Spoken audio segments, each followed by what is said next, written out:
Welcome to the motherfucking relay. We're covering today's top boxing news. Okay, we'll start with this. Unbeaten up-and-comer Liana Cruz looks to be returning to action later on this month on the 13th at the Jim Whelan Boardwalk Hall in Atlantic City, New Jersey, in a super flyweight contest billed for 6 rounds. Liana Cruz, who we've talked about in the past. Liana Cruz, who I like to liken to an East Coast version of Senicia Estriada, who, as we all know, is from the West Coast, East Los, to be exact. Shades of her in young Liana Cruz, who sports a professional record of 7 wins with no losses, no draws. No recorded knockouts, not yet, but she's got some pop. She will be facing veteran journeywoman of Ecuador, Josefina Vega, who is a lot older than Liana Cruz, coming off of 5 consecutive losses. One might look at a fight like this and ask themselves, well, why are they putting Liana Cruz in there with somebody like this? You know what's going to happen. And it's all about amassing experience. It's all about developing those skills and mitigating the risks in a safe environment. Because Liana Cruz, she's not an Olympian. She doesn't come from some deep amateur background. So what she's learning about the sport, she's learning on the job. She only has 7 fights, even if she is a natural. And she is a natural. She still needs more time, and she still needs more time under the hot lights to further understand distance, spacing, understanding her range, understanding what punches to throw and when to throw them, learning how to pace herself. As well as working around different kinds of fighters that have different ways of fighting a fight. From movers, to maulers, to brawlers, orthodox fighters, southpaws, punchers, speedsters. It's necessary. It's a necessary evil. Coming up against these different kinds of fighters with these different kinds of base style, defensive specialists, and learning how to open them up, learning how to deal with those situations when a fighter's aggressive or when a fighter's fighting negative, it all matters. So even though Josefina of Ecuador is so obviously a journeywoman coming off of 5 consecutive losses, and she is a lot older than Liana Cruz, it's still necessary for Liana to be in these kinds of fights. It is. The fight fans don't always understand that. Or they don't want to, that for a fighter like Liana, as lopsided as this contest might turn out to be, it's still necessary. It's a necessary evil. Liana Cruz campaigns in the women's super flyweight division. Super flyweight, that's 115 pounds.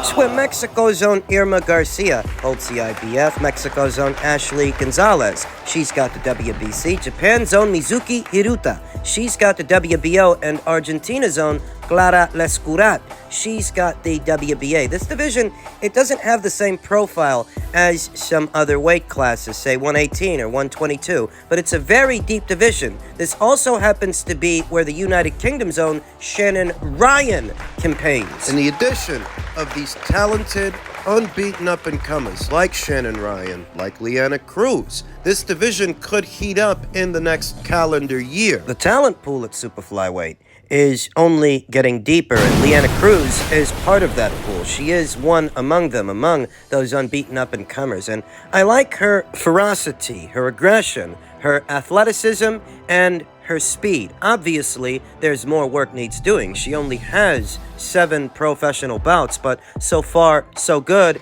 and I like what I see. Speed's good, the combinations are good, and it's good that she's getting out there so early in the year, in January. She fought 2 times in 2022, 4 times in 2023, 4 times last year. And because she's getting out there so early this year, that leaves the door open for her to have just as busy a schedule this year as she did last year. 4 fights last year, she could have 4 more this one. She needs them because, I reiterate, she's not some blue chip prospect per se. She's not some amateur standout, some Olympian that has that Olympic pedigree to draw from. In many ways, Liana Cruz, in spite of being a natural, she is still learning on the job. It's easy to look at a fight like this on paper and ask, why did it get made? Why are they putting Liana with an obvious journeywoman with consecutive losses who is so much older than she is? But Liana needs every opportunity she can get to get more rounds in the bank. It's a necessary evil,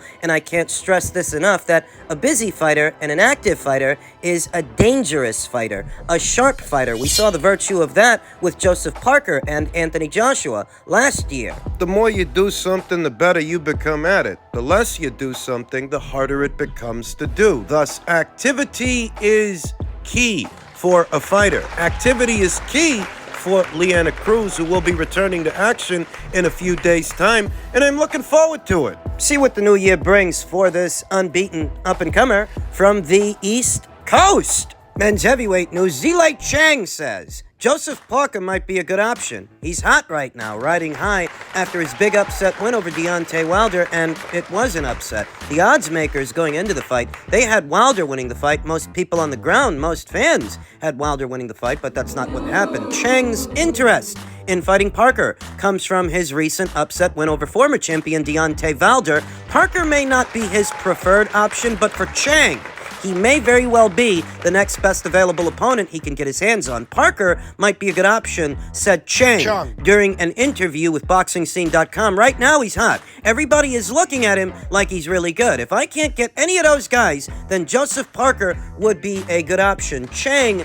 is rumored to be making his next ring appearance in March on the undercard of what is supposed to be Joshua versus Ngannou. Rumor has it, the Saudis have floated the idea that Zhang might fight Deontay Wilder. If Deontay Wilder knows what's good for him, he will steer clear of Zhang. You don't think Deontay can beat Zhang? Look, listen. The Zhang fight would pit Wilder against a much bigger man than Joseph Parker, who overpowered him, Yes.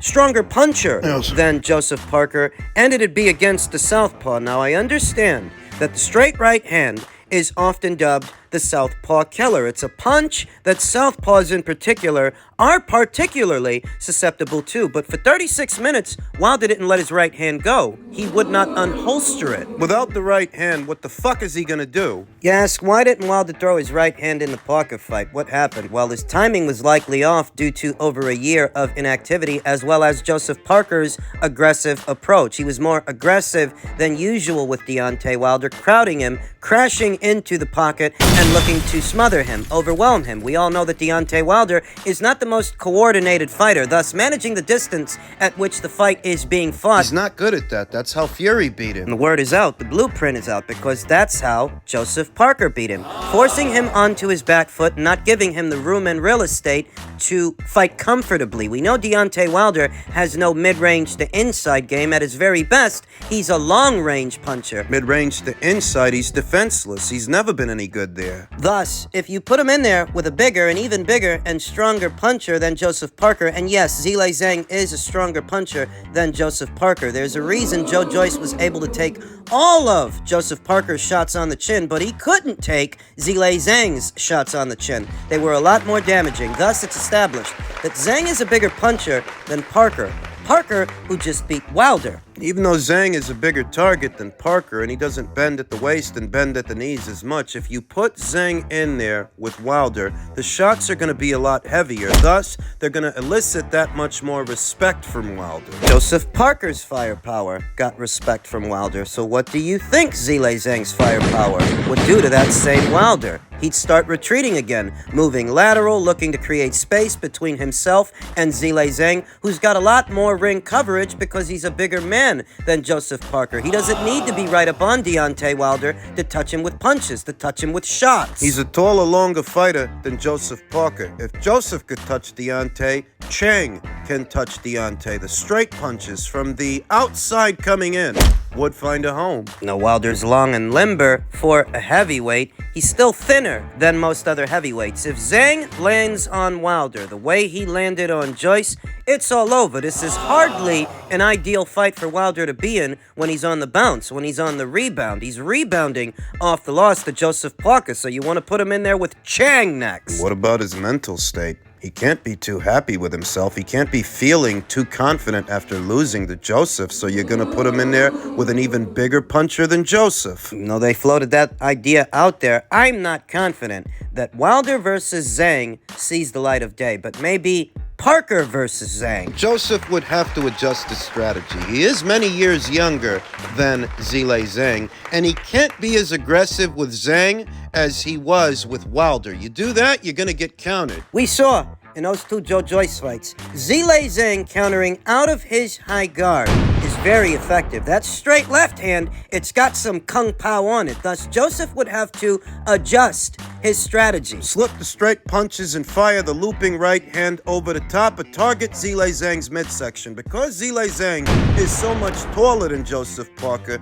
Joseph can bend at the waist, bend at the knees, target the body. Nobody likes it to the body, least of all a guy pushing 40, and I feel like if Joseph can target Zhang's midsection, he can wear him out and wear him down. Zhang, for all his virtues, he still is an older fighter. He still is an older heavyweight, and if you target his midsection, you can take the air out of the tires and take some of the steam off of his punches. It's a good fight. I don't know if that's the one they're going to make. I don't know if that's the one that Joseph is going to take, but if anybody can make it worth his while financially, the Saudis can, where normally Zhang is a high-risk, low-reward. The Saudis can pay generously to see the fight happen. Normally, a giant Chinese heavyweight isn't going to pay you but so much money, though with the Saudis involved, that really does change everything and the possibility of what fights can get made. So if they want to make Parker versus Zhang, they can make it worth Parker's while. And we'll see what happens. And now as it pertains to the main event of that same card, what is intended to be the Anthony Joshua versus Francis Ngannou crossover fight, MMA versus boxing, rather, the MMA fighter cosplaying a boxer. Francis Ngannou's performance, exceeding expectations against Tyson Fury, has fueled the same tired old tropes. Boxing versus MMA, which sport is more superior, a conversation that really exists in an infantile and childlike mind, mostly the minds of mixed martial arts fans, MMA fans, really just UFC fans, who have a form of penis envy for boxing, always worrying about boxing and boxers and what's going on in boxing, as well as boxing fans, how MMA is intended to be the more superior discipline in a combat situation, that mixed martial arts are more effective in a quote-unquote street fight, and those having these conversations don't seem to be the kind of people that even have street fights. Better still, That's their logic. content creators here on YouTube uploading videos about how boxing is an overrated sport and it's dying. Well, if boxing is dying, then why the hell would Francis Ngannou go from mixed martial arts to boxing? Why would he go into a dying sport? And why, in Francis's own words, did he make more money boxing in one boxing match than he ever made in mixed martial arts? It stands to reason that if boxing is the dying sport, well, it wouldn't pay better than mixed martial arts, would it? But it does. That's why Ben Askren crossed over. That's why Tyrone Woodley and Anderson Silva crossed over. That's why one of the biggest names in all of mixed martial arts, Conor McGregor, crossed over. And that's why Francis Ngannou crossed over. Because much to the chagrin of many a mixed martial arts fan, boxing is still the bigger sport, with a lot more history, a lot more lineage, a lot more backing, a lot more money. And money is the lifeblood of any organized sport, combat sport or otherwise. So how's boxing dying when boxing has more money in it than mixed martial arts? More particular to this conversation, the UFC. When MMA fans talk about MMA, they're really just talking about Dana White's UFC, which is one promotion. There are others, like the PFL, like Bellator, and many other smaller fighting federations that don't have the profile of Dana White's UFC, but what they often like to do is use Dana White's UFC to suggest that MMA overall is a better structure. When Sport. Dana White's UFC, it's really just one promotion. So when a UFC guy fights another UFC guy, that's an in-house fight because Dana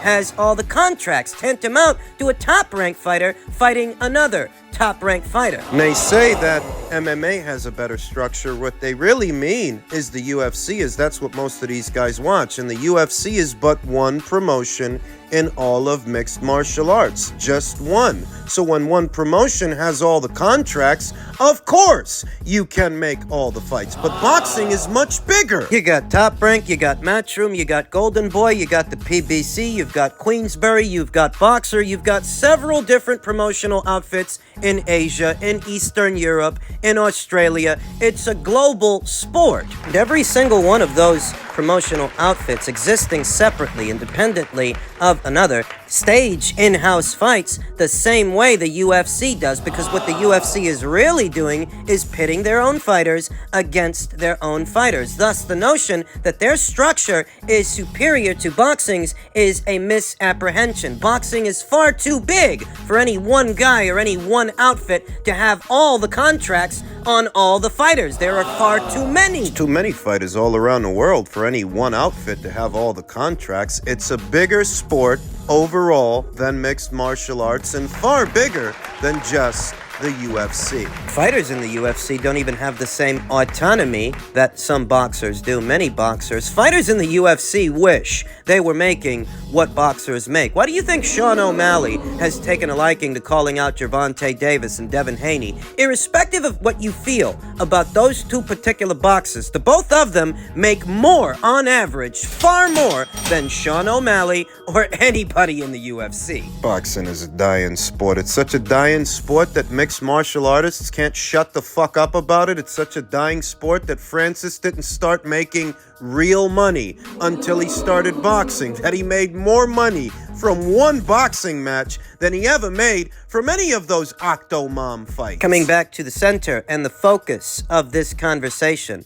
Francis Ngannou exceeding expectations with Tyson Fury seems to have put a battery in the MMA fans' back, and now they're backing him to beat Anthony Joshua, what I think will be a humbling situation for Francis and a humbling situation for them. Fight itself is getting mixed reviews in the boxing community amongst boxing fans who really don't like these kinds of crossover fights, circus fights. In truth, I'm not a fan of them either, but there is a precedence for this one, as Tyson Fury, stinking out the joint, set the stage for Anthony to upstage him, and he needs to calm these mixed martial arts fans down who are still angry. Underneath it all, they're still ticked off that Conor McGregor got beat in a boxing ring, and Ben Askren, and Anderson Silva, and Tyrone Woodley. They wish it were the other way around, and they wish that it were boxers, more boxers going into mixed martial arts when mixed martial arts don't pay as good as boxing, and this is prize fighting after all. The prizes in boxing are bigger.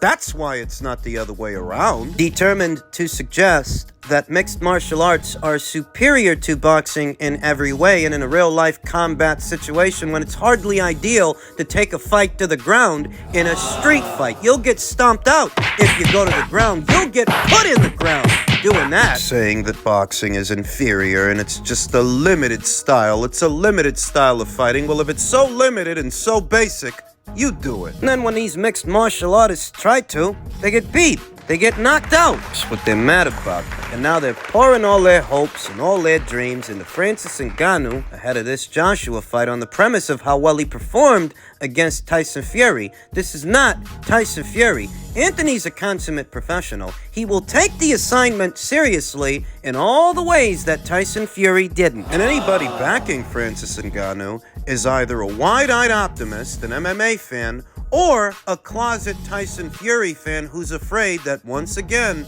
Anthony's gonna upstage him. Like he just did with Otto Berlin, they're afraid that's gonna happen with Ngannou, because if it does, what does that say about Tyson Fury? He's overrated. Grossly overrated. I don't normally go for crossover fights, but I'm all for this one so Anthony can clean up the mess Tyson Fury made.